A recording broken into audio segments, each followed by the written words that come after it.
الحمد لله رب العالمين وأصلي وأسلم على المبعوث رحمة للعالمين وعلى آله وصحبه أجمعين أما بعد. Le hadith que nous allons voir ensemble aujourd'hui, Inch'Allah Ta'ala, est un hadith qui est très connu. Et permettez-moi de faire une petite introduction avant de parler de ce hadith. Ad-da'i, celui qui appelle à Allah. Et celui qui appelle à Allah, là, moi je vise un terme vaste. Le musulman qui est papa appelle à Allah. Il appelle à Allah ses enfants et son épouse. L'épouse, elle appelle à Allah. Elle appelle à Allah son époux, ses enfants, sa famille. Le musulman, la musulmane appelle à Allah lorsqu'ils sortent, et que les gens savent qu'ils sont musulmans. Lorsqu'il y a des manquements dans notre famille et qu'on va lorsqu'on va donner un conseil, lorsqu'on va ordonner le bien, lorsqu'on va interdire le blâmable, on appelle Allah. Donc moi, je mets tout musulman et tout musulmane dans cette catégorie-là. Tous les musulmans et tous les musulmans. Mais encore plus, ceux qui ont un poste. Ceux qui ont un poste important sont plus en droit de se soumettre à ce qu'on appelle la sagesse dans la da'wa. La sagesse, c'est de mettre la chose à sa place, de dire les choses comme il le faut, comme il se doit, mais à ce moment-là, durant cette situation-là, c'est bien de le faire comme ça, exactement comme ça. Donc, me dis pas gentillesse. Gentillesse, ça peut être bon dans le cas A, pas dans le cas B. Dans le cas B, si tu utilises la gentillesse, c'est pas bon. La sagesse, c'est de mettre la gentillesse à sa place, de mettre la fermeté à sa place. Et dans le cas C, c'est ni tout blanc ni tout noir. C'est ni gentillesse mahd, c'est ni être hyper doux, ni être dur. C'est un peu des deux. Ça, c'est le cas C. Etc., etc. Alors pourquoi cette introduction ? Parce que le hadith dont je vais vous parler, je vais vous en parler parce que beaucoup m'ont questionné dessus. D'accord ? Et je ne voulais pas de base parler de ce hadith-là, en tout cas pas maintenant. Par sagesse, justement. Par sagesse, justement. Mais après réflexion, je me suis dit, je vais en parler, mais d'une certaine manière, pour ne pas entacher le message. Il y a des adorations que les gens font, les gens de la masse, les étudiants en sciences, et certains d'entre eux pensent que c'est obligatoire. Et si on leur disait que ce n'était pas obligatoire, ils la délaisseraient. Ils la délaisseraient. Je n'ai pas besoin de vous donner d'exemple.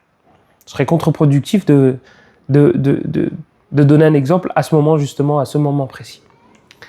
Taïb. Donc là, par exemple, si je vous dis tel hadith, tout le monde œuvre avec, mais il est faible. Personnellement, je trouverais que c'est un manque de sagesse de le dire comme ça si l'acte est légiféré. Et on va voir un cas concret. Là, aujourd'hui, je n'ai pas encore dit si le hadith était authentique ou non, mais si on en arrive à la conclusion qu'il est faible, est-ce qu'il est bon de le dire comme ça ? Wallahu a'lam, pour un public qui n'est pas averti, non. Parce que les gens acceptent ce hadith, les gens, pas mal en tout cas, œuvrent avec ce hadith. Si tu venais à leur dire, il est faible, je fais plus. Hein. Moi, je pensais qu'il y avait une récompense énorme derrière ce hadith-là, derrière cet acte-là. Donc, dire la vérité, oui, mais comment ? Quand ? À qui ? Faites très attention à ça. Parce que les gens, ou certaines personnes, lorsque elles disent certaines vérités, et qu'on leur dit, attention, remettez-vous en question sur votre façon de dire la vérité, elles se braquent et disent, non mais j'ai dit la vérité, à vous de l'accepter. Oui et non. Oui et non. On peut être d'accord avec toi et on peut ne pas être d'accord avec toi. Tout dépend de la situation, tout dépend du cas, tout dépend de ce que tu as dit, de comment tu l'as dit et de à qui tu l'as dit. C'est ça la sagesse. Qu'est-ce qu'Allah nous dit dans Surat Yusuf à la fin ? Qul hadhihi sabili. Dis, voici ma voie. Dis, voici ma voie. Qul hadhihi sabili. Ad'u ila Allah. J'appelle à Allah. Donc j'appelle pas à ma propre personne. Ad'u ila Allah Comment? Comme je veux? La bonne intention suffit? J'appelle à Allah, c'est bon? Non. Ad'u ila Allahi ala basira. J'appelle à la voie, au chemin qui mène à Allah, au chemin qui mène au paradis, à la voie de Muhammad sallallahu alayhi wa sallam, mais à la basira. Pour appeler à cette voie-là, il faut que je sache si c'est vraiment la voie d'Allah. Ok, donc du coup, il me faut de la science. Mais en plus de la science, il me faut autre chose. Qu'est-ce qu'il a dit Allah? Ala basira. Avec clairvoyance. Donc oui, il me faut de la science. Mais il me faut autre chose aussi. Il me faut autre chose. Les connaissances, c'est quelque chose. Connaître le dalil de ça et de ça. Et connaître le jugement de telle chose et telle chose. Ça, c'est halal, ça, c'est haram. Ok, là-dessus, t'as bon. Tu t'es pas trompé. Alors, il est où le problème? Il est dans ta façon de le dire. Comment tu l'as dit? À qui tu l'as dit? À quel moment tu l'as dit? Où est-ce que tu l'as dit? C'est ça, la sagesse. Du coup, qu'est-ce qui est voulu de nous, en tant que personnes qui allons appeler à Allah? C'est de connaître les répercussions de nos propos. Connaître les répercussions de nos propos. Oui, j'ai dit la vérité. Mais comment je l'ai dit? Est-ce que cette façon de le dire va faire plus de mal que de bien? Le meilleur exemple, qui me vient en tête dans les histoires des ulama, c'est Ibn Taymiyyah, rahimahullah ta'ala, lorsqu'il est passé à côté d'une personne qui buvait de l'alcool. Les élèves d'Ibn Taymiyyah qui étaient avec lui étaient étonnés. Ibn Taymiyyah, il voit un gars alcoolisé, il lui fait pas la remarque. Il lui interdit pas le blâmable. Il ordonne pas le bien. Ibn Taymiyyah, c'est pas possible. Il y a un problème. Donc ils ont fait la remarque. Et qu'est-ce qu'il a répondu, ce savant intelligent qui a la science, qui sait ce qui est halal et haram, mais qui connaît aussi les répercussions des choses? Qu'est-ce qu'il leur a dit? Il leur a dit, celui-là, c'est un meurtrier. S'il ne boit pas d'alcool, il va tuer les musulmans. Donc le moindre mal, c'est quoi? C'est de le laisser boire. Moi, j'acquiesce pas, je suis pas d'accord avec le fait qu'il boive de l'alcool. Mais je pense aux répercussions. C'est le moindre mal. Voilà. Ça, c'est un exemple concret de fais attention à ce que tu dis, comment tu le dis, à qui tu le dis, à quel moment tu le dis.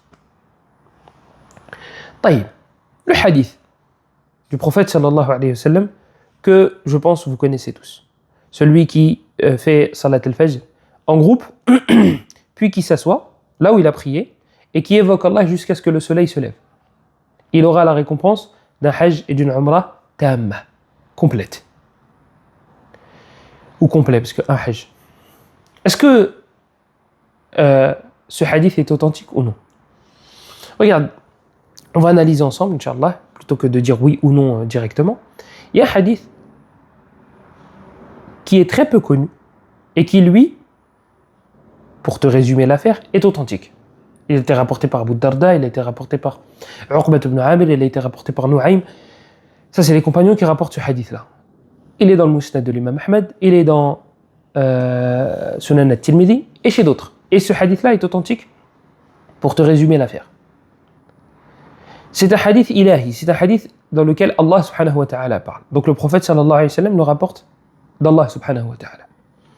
Allah a dit, Ya ibn Adam, ô fils de Adam, salli li arba'a raka'atin min awwal an-nahar ou awwal an-nahar akfika akhirah.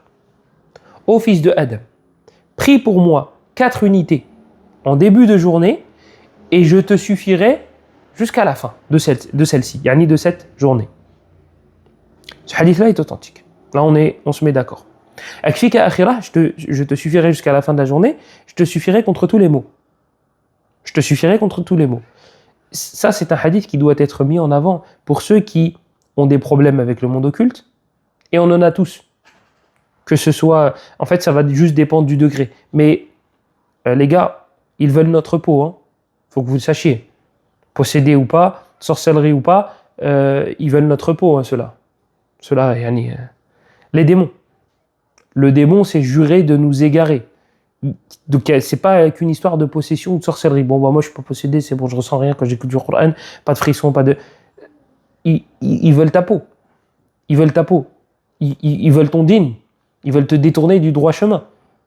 Et ils vont tout faire pour te détourner du droit chemin. Les wasawis, hein, les insufflations.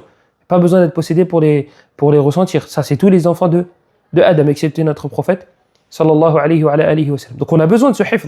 On a besoin d'être protégé, mais on a besoin d'être protégé aussi contre les autres maux. Taïb, le prophète sallallahu alayhi wa sallam, il te dit qu'Allah a dit que tu seras protégé contre tous les maux. Et ça, نظيره في الصحيح من حديث أبي مسعود عقبة رضي الله عنه البدري سكن بدرا فنسب إليها من قرأ بالآيتين من آخر سورة البقرة في ليلة كفتاه. Le prophète sallallahu alayhi wa sallam, il dit dans un hadith qui lui ressemble: celui qui lit les 2 derniers versets de Surat al-Baqarah durant une nuit, elles lui suffiront. Quoi? Ça lui ressemble aussi. Elles lui suffiront contre quoi? Contre tous les maux. Contre tous les maux. Taïb. Ça, garde-le en tête. Garde en tête aussi que le prophète sallallahu alayhi wa sallam, que ses compagnons, ridwanullahi alayhim, après Salat al-Fajr, ils restaient assis à évoquer Allah. Ils restaient assis. Donc c'est une bonne action. C'est quelque chose qu'ils faisaient.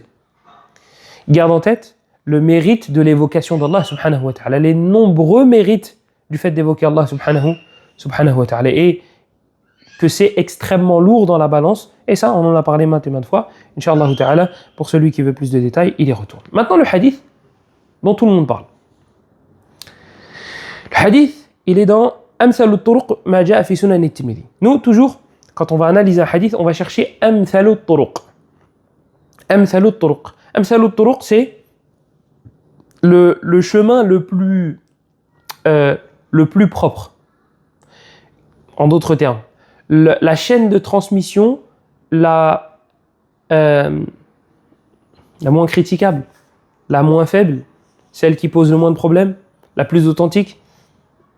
Voilà, ça se rapproche de ça. Ça se rapproche de ça. Donc, Amthal al-Turuq, la chaîne de transmission qu'on a, qui est la plus propre, la moins sale, tout ça là, il faudrait que je cherche un terme plus adéquat. Amthal al-Turuq, c'est dans Sunan at-Tirmidhi. C'est celle qu'on a dans Sunan at-Tirmidhi de ce hadith-là. Et je l'ai trouvé chez personne d'autre d'ailleurs. Non, j'ai trouvé chez personne d'autre. Dans Al-Kutub al-Sitta. Donc c'est le hadith de Anas radiyallahu anhu. Qu'est-ce qu'il nous dit le prophète sallallahu alayhi wa sallam dans ce hadith, ou qu'est-ce qu'il nous aurait dit si le hadith n'est pas authentique? Man salla al-ghadata fi jama'atin thumma qa'ada yadhkuru Allah hatta tatlu'a ash-shamsu thumma salla rak'atayn kanat lahu ka'ajri hajjatin wa umratin. وفي رواية تامة تامة تامة أو قال رسول الله تامة تامة تامة. قال الترمذي هذا حديث حسن غريب. حسن غريب. Donc le hadith d'Anas radiyallahu anhu, celui qui prie al-Fajr en groupe, في جماعة مع جماعة, donc avec un groupe. Donc celui qui fait al-Fajr في جماعة ثم قعد يذكر الله, puis qui s'est assis et qui a évoqué Allah jusqu'à ce que le soleil se lève, il aura l'équivalent d'un hajj et d'une umrah tamma, complète. طيب. Anas ibn Malik qui nous rapporte du prophète sallallahu alayhi wa sallam. Est-ce qu'ici il y a une critique possible? La réponse est non. Anas est un compagnon du prophète sallallahu alayhi wa sallam. Et chez les gens de la sunna, les compagnons du prophète sallallahu alayhi wa sallam sont udul, sont tous fiables. Pourquoi? Parce qu'Allah a fait leur tazkiya. Parce qu'Allah a fait leur tazkiya. Allah a fait leurs éloges dans plein de versets. لقد رضي الله عن المؤمنين والسابقون الأولون من المهاجرين والأنصار إلى غير ذلك ومن يشاقق الرسول من بعد ما تبين له الهدى ويتبع غير سبيل المؤمنين إلى آخره. Plein de versets dans le Coran dans lesquels Allah nous dit qu'il est satisfait des croyants et qu'ils sont satisfaits de lui. Les croyants, yani les compagnons du prophète صلى الله عليه وعلى آله وسلم. محمد رسول الله والذين معه أشداء على الكفار رحماء بينهم إلى آخره. Allah a fait leurs éloges. Prophète sallallahu alayhi wa sallam, hadith wa la haraj. Prophète aussi sallallahu alayhi wa sallam. Anas ne peut pas parler en mal de lui. Toujours, le problème, c'est où? C'est après. Plus tu descends dans les générations, et plus ça devient problématique. Comme le prophète a dit, khayrun nasi qarni, thumma alladhina yalunahum, thumma alladhina yalunahum. La meilleure des générations, c'est la mienne. Puis celle qui viendra après, puis celle qui viendra après. Tu vois, plus on s'éloigne, et moins le bien sera présent. Là, il l'a pas dit explicitement dans ce hadith-là, mais il l'a dit dans un autre hadith. Hadith de Anas, radiyallahu anhu, dans Sahih. Lorsqu'ils sont venus se plaindre à Anas, radiyallahu anhu, du dhulm, de l'injustice de l'Hajjaj ibn Yusuf. Isbiru فإنه لا يأتي زمن إلا والذي بعده شر منه حتى تلقوا ربكم سمعته من نبيكم صلى الله عليه وسلم. Anas il dit patientez يعني face à الحجاج.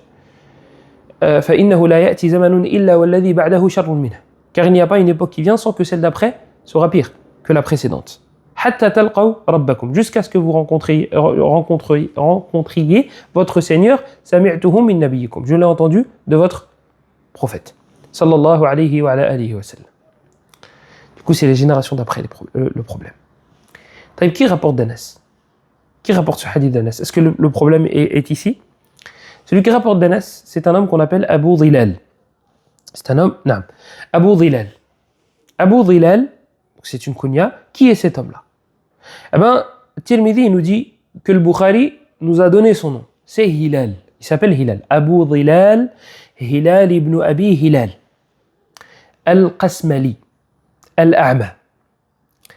Abu Dhilal, celui-là qui est dans la chaîne de transmission, qui rapporte d'Anas radiyallahu anhu, Rawa Manakir. Il rapporte des hadiths très étranges. Des hadiths très étranges.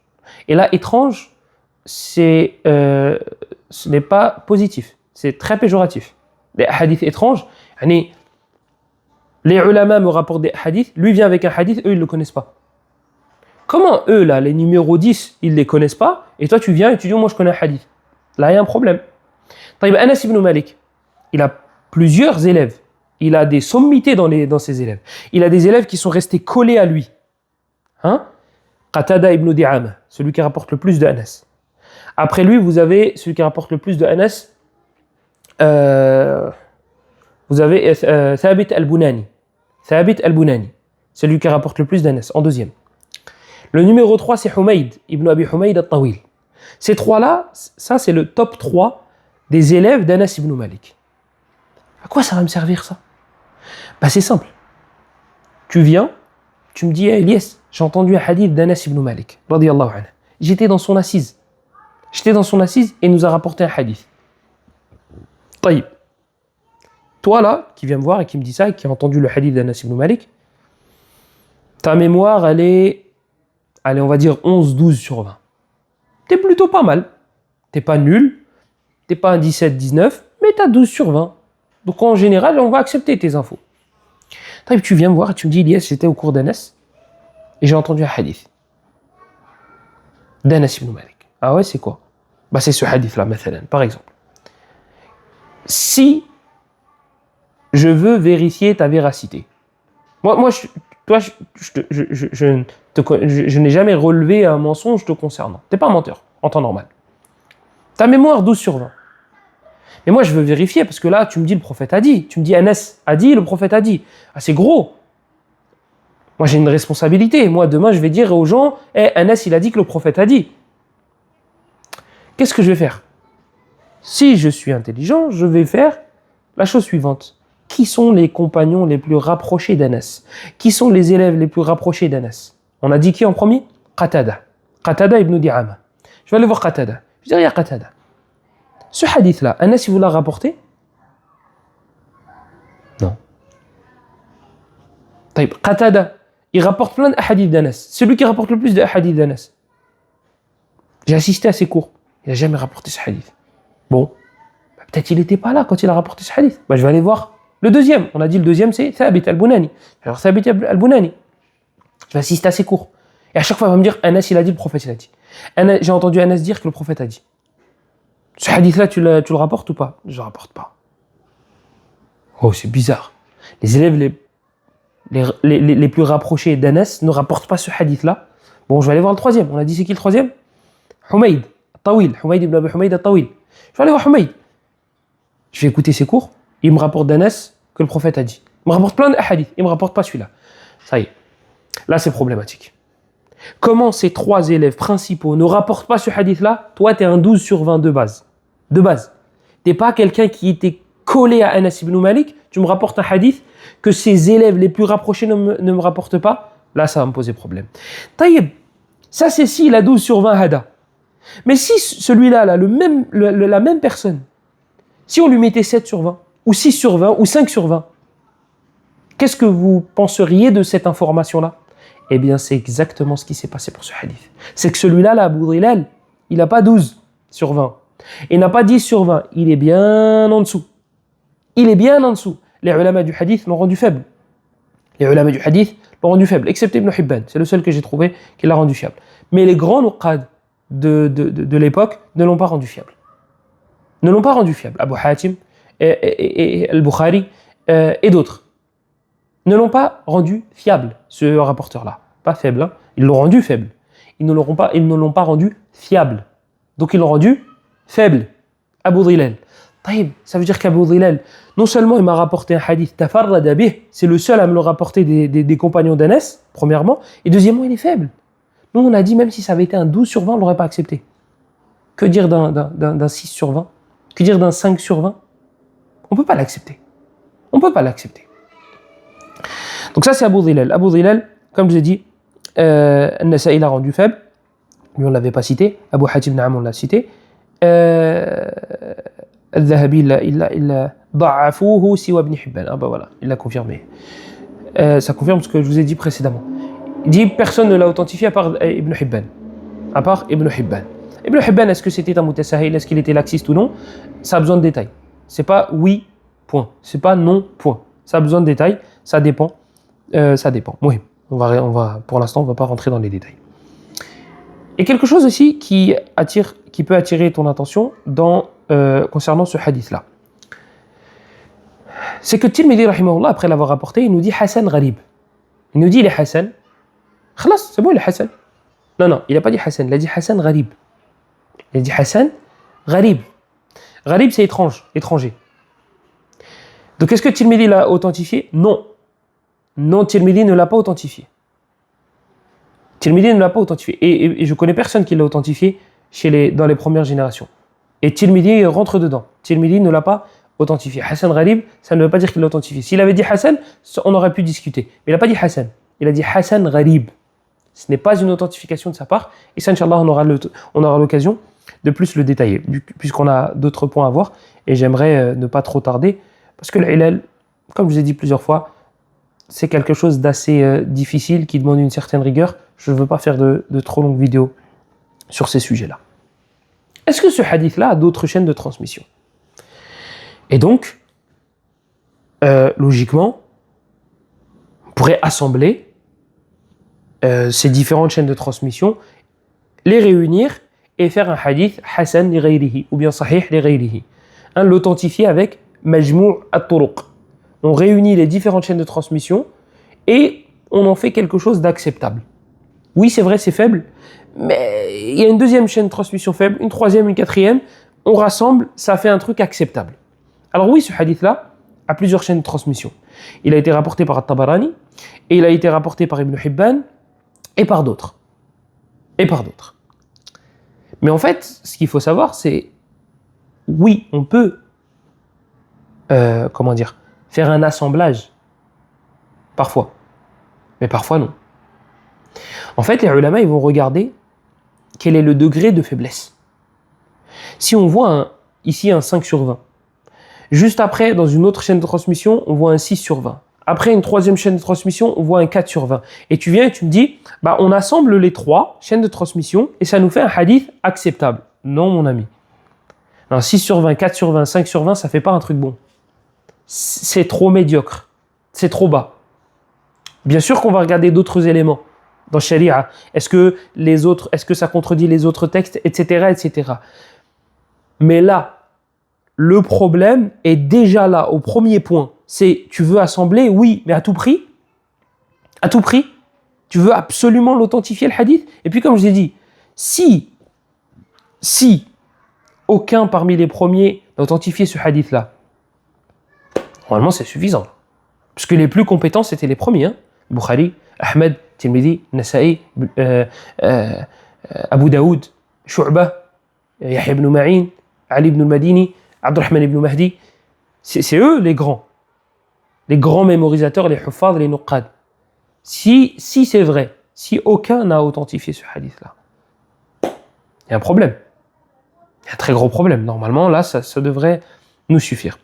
Donc, cette histoire de rassembler les différentes chaînes de transmission pour en faire un hadith authentique, acceptable, etc., cette règle, elle existe bel et bien. Oui, les ulama l'utilisaient, même les anciens. Mais pas à tout prix, pas à tout bout de champ, pas dans tous les cas.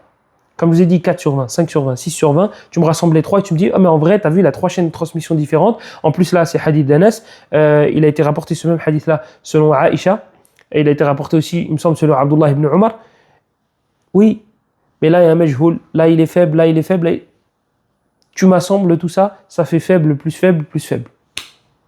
Ça ne va pas jusqu'au Hassan. Ça ne va pas, ça ne monte pas au degré de Hassan, de acceptable. Autre élément. Est-ce que le prophète sallallahu alayhi wa sallam l'a fait? Est-ce que le prophète sallallahu alayhi wa sallam l'a fait? Est-ce que le prophète sallallahu alayhi wa sallam a ordonné de le faire? Les compagnons faisaient le fajr en groupe. Il n'y a pas une fois où le prophète sallallahu alayhi wa sallam leur a dit « Ya jama'at al-khayr » « Oh vous, mes compagnons, vous restez assis, oh vous qui restez assis en train d'évoquer Allah, abshirou, réjouissez-vous. Car si vous faites cela jusqu'au lever du soleil, puis que vous priez 2 unités, eh bien Allah va vous inscrire telle récompense. Hajj complet, une umrah complète. » Tu ne penses pas qu'il l'aurait dit? Tu ne penses pas que plus de compagnons nous l'auraient rapporté? Que les chaînes de transmission remontant jusqu'au prophète sallallahu alayhi wa sallam concernant cette information-là auraient été plus puissantes, auraient été plus, quand même plus fortes. C'est une information assez grosse quand même, assez importante. Je m'assois, j'évoque Allah, une action aussi facile, accessible à tout le monde en plus. Et ça, ils nous le disent pas. On n'a que Abu Dhilal qui nous rapporte d'Anas et d'autres chaînes de transmission à droite à gauche, et Ibn Hibban, At-Tabarani, parce qu'il faut savoir aussi autre chose. Ça, c'est très important. On l'a peut-être déjà dit, mais la chose, lorsqu'elle est répétée, elle va finir par être enracinée. C'est que moi, j'ai des livres de usul, moi, j'ai des livres de fondement. J'ai des livres de référence, si tu préfères, dans le hadith. Ces livres de référence, c'est Kutub al-Sitta, Bukhari, Muslim, Abu Daoud, Tirmidhi, Nasa'i, Ibn Majah. Rajoute à ça le Musnad de l'imam Ahmed. Tu veux rajouter Darimi, tu veux rajouter Al-Muwatta de l'imam Malik, même si la plupart des hadiths sont dans le Bukhari et Muslim, il n'y a pas de problème.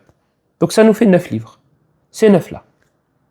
Moi, s'il y a un hadith qui n'est pas dans ces 9-là, et qui est un hadith important, qui touche l'ensemble de la communauté, eh bien, je vais mettre alamat istifham, je vais mettre un gros point d'interrogation sur ce hadith-là. Pourquoi?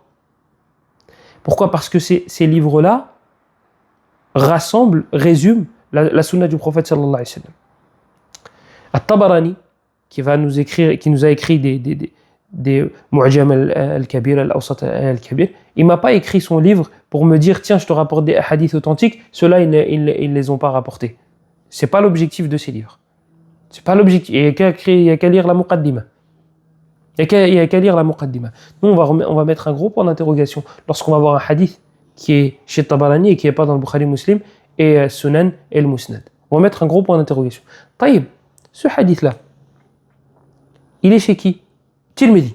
Tirmidhi, on a dit, il nous rapporte avec une chaîne de transmission dans laquelle il y a Abu Dhilal al-Qasmali, Hilal ibn Abi Hilal. Abu Dhilal Hilal ibn Abi Hilal al-Qasmali, al-A'ma. Celui-là, on a dit, les ulama du hadith, ils l'ont rendu faible. Al-Bukhari, il a dit Muqarib al-Hadith. Abu Hatim, il l'a rendu faible. Al-Nasa'i, il l'a rendu faible. Et ils disent même dans sa biographie, Rawa Manakir. Donc, le fait qu'il soit rapporté par Tirmidhi, là, n'a pas joué en sa faveur. Et l'imam Tirmidhi lui-même, lorsqu'il le rapporte, il nous dit qu'il n'est pas authentique. Est-ce qu'il y a un autre hadith qui va dans le même sens, qui va exactement dans le même sens dans le Kutub al-Sitta? Al-Jawab la. La réponse est non. Yani avec la mention du hadith, de l'Hajj et l'Umrah, la récompense de l'Hajj et l'Umrah. Pour résumer, est-ce qu'il faut délaisser du coup cet acte-là? La réponse est non. On ne délaisse pas cet acte-là. Pourquoi? Parce que Salat ad-Duha est très méritoire. Et tu peux la faire à ce moment-là. Deuxièmement, parce que l'évocation d'Allah est très méritoire, surtout dans les mosquées. Troisièmement, parce qu'on a d'autres hadiths qui nous disent, faites ça. Maintenant, la différence, ça va être quoi? Ça va être que je ne vais pas le faire je ne vais pas mettre l'intention d'avoir cette récompense-là. La niya de l'Hajj et de la Umrah. Par contre, je peux faire 4 unités, 2 et 2, pas 4 d'un coup. en mettant l'intention qu'Allah me préserve et me protège. Comme c'est venu dans le hadith, on a dit, Abu Darda, hadith de Nuaym, et le hadith de... Je souris parce que là, s'il y avait quelqu'un en face de moi, j'aurais posé la question. J'aurais demandé, c'est le hadith de qui? Hadith d'Abu Darda, on a dit, hadith de Nuaym, et le hadith de La ilaha illallah, La ilaha illallah. Troisième, j'ai oublié. Hadith de Nuaym, hadith d'Abu Darda, et le hadith de Allahu Alam. Voilà. J'aurais posé la question pour que vous m'aidiez. Ala kulli hal. Et on avait dit que le hadith était authentique. Ya ibn Adam, salli li 4 rak'atin min awwal an-nahar akfika akhirahu. Le hadith, il est dans le Musnad de l'imam Ahmed et chez d'autres, et il est authentique. Donc voilà quelle intention je vais mettre. Taï, maintenant quelqu'un qui a étudié le hadith pourrait dire, ouais, mais ça c'est dans Fada'ilul A'mal, c'est dans les actes méritoires. Et les actes méritoires, on va accepter les hadiths plus que dans les autres matières. La réponse est oui, et c'est une très bonne remarque. On va accepter, on va être plus souple que dans les autres matières. Comme l'ont cité les ulama, et At-Tirmidhi a consacré un chapitre entier à cela dans Al-Ilal. Dans l'Ilal As-Saghir, pas dans l'Ilal Al-Kabir. Le Ilal que Ibn Rajab dont il a fait le sharh. Il a consacré un chapitre à cela. Et beaucoup le faisaient. Abdurrahman ibn Mahdi, Ahmad ibn Hanbal, Sufyan al-Thawri, Waki' ibn al-Jarrah, rahmatullahi alayhim. Oui, mais ils étaient plus souples. Ça ne veut pas dire qu'ils acceptaient tout hadith qui vient dans Fada'ilul A'mal. À chaque fois qu'il y a un hadith qui vient dans les mérites des actions, ouais, mais c'est bon, on accepte parce que c'est dans Fada'ilul A'mal. Non. On peut accepter. On va être plus souple si il vient dans les actes méritoires ou bien dans le maghazi, dans la biographie, dans les combats, dans les hadiths qui parlent de ça. On va être plus souple au niveau des chaînes de transmission. C'est vrai, on va être plus souple. Mais ça ne veut pas dire on va être souple. On accepte tout, la porte elle est ouverte vu que c'est dans Fada'ilul A'mal. Comme il a dit, une fois il a cité un hadith, il a dit que Allah subhanahu wa ta'ala, le jour de la résurrection, il honorera Abu Bakr en faisant telle chose et telle chose devant tout le monde. Et il est venu lui faire la remarque et il lui a dit, écoute, ce hadith-là, il est où? Tu l'as trouvé où? Je veux savoir, elle est où la chaîne de transmission de ce hadith-là? Je ne connais pas ce hadith-là. Il a dit quoi? Abu Bakr, il ne mérite pas? Mais c'est pas comme ça que ça marche. C'est pas comme ça que ça marche. Abu Bakr, il mérite ou il ne mérite pas? Dans ce cas-là, Omar aussi, il mérite. Attends, je vais changer le hadith. Abu Bakr et Omar, le jour de la résurrection, ils viendront sur des chevaux. Voilà, et tout le reste, ils seront à pied. Mais bon, les prophètes, ils auront des trucs meilleurs. Et si tu viens et tu me dis, qu'est-ce que tu racontes? Je dis, Fadaïl al-A'mal, akhi. Et Abu Bakr et Omar, ils ne méritent pas? Ils viennent sur des chevaux. Tu sais quoi? Ils viennent sur des chevaux avec des ailes. Voilà. Vu que tu n'es pas content. C'est pas comme ça. Tu peux pas ouvrir la porte comme ça et dire, c'est dans Fadaïl al-A'mal. Là, c'est dans Fadaïl al-A'mal. Oui, c'est vrai. Mais on va être plus souple. On va pas être laxiste. On va être plus souple. Et moi, j'hésitais au début, lorsque je traduisais ces termes-là, je disais, ils vont être laxistes. Ils sont pas laxistes. Et je pense que lorsque j'utilisais laxiste, je disais non, pas laxiste, plutôt plus souple. Parce que c'est pas le bon terme, laxiste. C'était pas laxiste. Hasha wa kalla. Ils étaient plus souples. Donc oui, Fadaïl al-A'mal, on va être plus souple, mais on ne va pas accepter comme ça le hadith de n'importe qui. Pendant que je vous parlais, j'ai vérifié qui était le troisième rapporteur, parce que ça me stressait. Uqba ibn Amir radiyallahu anhu. Donc oui, œuvrer après le Fajr, évoquer Allah après le Fajr, ça a beaucoup de mérite, mais le hadith d'Anas radiyallahu anhu, il y a dedans Abu Dhilal al-Qasmali, Hilal ibn Abi Hilal. Abu Dhilal al-Qasmali, al-A'ma, et il est faible chez les savants du hadith. Petite remarque pour clôturer. Oui, on sait que certains contemporains l'ont authentifié. On est au courant. On est au courant que certains l'ont authentifié. Mais c'est comme dans le fiqh. Tu peux pas venir me sortir ta carte. Cheikh Ibn Uthaymin, il a dit c'était haram. Carte de joker. Ça veut dire que c'est haram. C'est un faqih. C'est un grand savant. Mais est-ce que cette carte-là suffit pour que... moi j'avais dit Ahmad ibn Hanbal, t'as sorti la carte Ibn Uthaymin, c'est bon. Je m'avoue vaincu, parce que Cheikh Ibn Uthaymin, il suit le dalil et l'imam Ahmed, non, bien évidemment. C'est le même principe dans le hadith. C'est le même principe. Si je te dis, Tirmidhi, il l'a rendu faible, tu peux pas sortir la carte de, ouais, mais Cheikh Al-Albani, il a authentifié. D'accord. Regarde, je l'ai déjà dit, j'aime bien jouer à ce jeu-là. Ça fait 1 contre 1, Tirmidhi contre Al-Albani. Ça fait 1 contre 1. Là, on doit partir du principe qu'ils sont ex aequo dans la science du hadith. Ou mieux, tu vas me dire, Cheikh Al-Albani est meilleur que Tirmidhi. Regarde, on va jouer un jeu. Je te sors un 2e nom. Et tu me sors un 2e nom. Et je t'en sors un 3e. Et tu m'en sors un 3e. C'est pas comme ça qu'un étudiant en sciences, surtout ceux qui s'affilient à la science, doivent réfléchir, doivent argumenter. C'est pas suffisant. Tu veux t'accrocher aux preuves? Alors étudie les preuves. Fouille.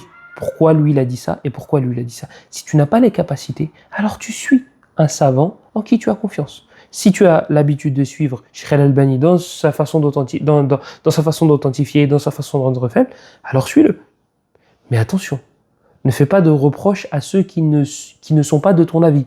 Parce que celui qui est en face de toi, peut-être que lui a accepté de suivre Cheikh Moukbil.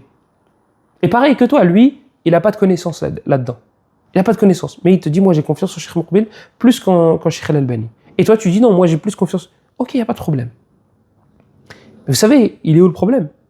C'est qu'on a une catégorie qui connaît les preuves de Cheikh Al-Albani, par exemple, qui connaît les arguments de Cheikh Al-Albani, qui connaît les arguments de Cheikh Moukbil, et qui connaît les arguments des anciens. D'accord? Et qui ont choisi, et après ils se font leur propre avis. Voilà, moi j'ai choisi l'avis qui dit que c'est pas authentique. On a une de ces 2 catégories, qui sont les débutants. Les débutants, vraiment l'entrée, c'est l'entrée de gamme. C'est je suis aveuglément.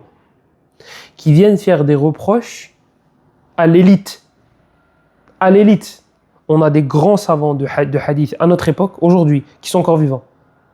Il y a certains qui leur font le reproche et qui leur disent comment tu as pu rendre faible un hadith que Cheikh Al-Albani a authentifié? Comment ça, comment? Et c'est quoi, il est où l'étonnement en fait? Le problème, le hibs, la honte, ça aurait été que ce cheikh ait étudié la science du hadith pendant 20 ans, 30 ans, 40 ans ou plus. Et qui finissent par dire, bon bah moi je suis Cheikh Al-Albani. Mais akhi, il a appris pour ça justement, pour ne pas avoir à suivre, pour ne pas avoir à dépendre d'un cheikh. C'est idiot. Donc on connaît ça. On connaît Foulani l'a authentifié, c'est pas suffisant. Cette carte-là, malheureusement, on a déjà essayé de l'utiliser contre nous dans certains sujets. Mais cheikh, il a dit. Et tu contredis le cheikh. Oui, je contredis le cheikh qui a été contredit par un autre cheikh. Voilà, si tu veux qu'on joue à ce jeu nul. Wallahu a'lam. Donc là, attention. À chaque fois, je dis dernier. Promis, c'est le dernier. Si vous devez discuter de ce hadith-là, si vous voyez quelqu'un assis dans la mosquée en train d'évoquer Allah parce qu'il veut œuvrer avec ce hadith, n'allez pas le voir. Salam alaikum. J'ai vu un frère qui a dit que le hadith était faible et les anciens l'ont rendu faible. Voilà. Salam alaikum, Inch'Allah, on se voit à Dhuhr. Est-ce que c'est comme ça qu'on te l'a dit? Non. On t'a dit que c'était très méritoire d'évoquer Allah, que c'était très méritoire de rester assis dans la mosquée, et que le prophète sallallahu alayhi wa sallam nous a dit que celui qui priait 4 unités au début de la journée, Allah lui suffirait jusqu'à la fin de la journée, et que les compagnons restaient dans la mosquée à évoquer Allah. Donc c'est pas comme ça qu'on te l'a vendu. Faites très attention, la hikmah, la sagesse, il suffit pas de dire la vérité. Il faut savoir comment le dire, comment la dire, la vérité. À quel moment la dire, à qui la dire. Faites très attention, c'est ça la sagesse. Et c'est ce dont on manque aujourd'hui. Aujourd'hui, on a en foison, en veux-tu, en voilà, des infos. Des livres PDF, hop, tu tapes le titre, tu l'as. Tu as le livre en 2 minutes. Mais ce qui nous manque, c'est la sagesse. On a des infos. Et il y a beaucoup de frères qui font des rappels et ils disent la vérité. Mais leur façon de la dire gâche tout ou presque tout. Et ça rend la tâche plus difficile pour les autres prêcheurs. Parce qu'ils doivent réparer les bêtises de ce safi, de cet idiot. Ne soyez pas, comment dire, choqué de ce terme-là. Un idiot, c'est un safih. C'est une personne qui ne se rend pas compte des répercussions de ses actes. Donc c'est un safih, celui qui fait ça. C'est un safih. Wallahu ta'ala a'la wa a'lam. Wa sallallahu wa sallam wa baraka ala nabiyyina Muhammad wa ala alihi wa sahbihi ajma'in. Walhamdulillahi rabbil alamin.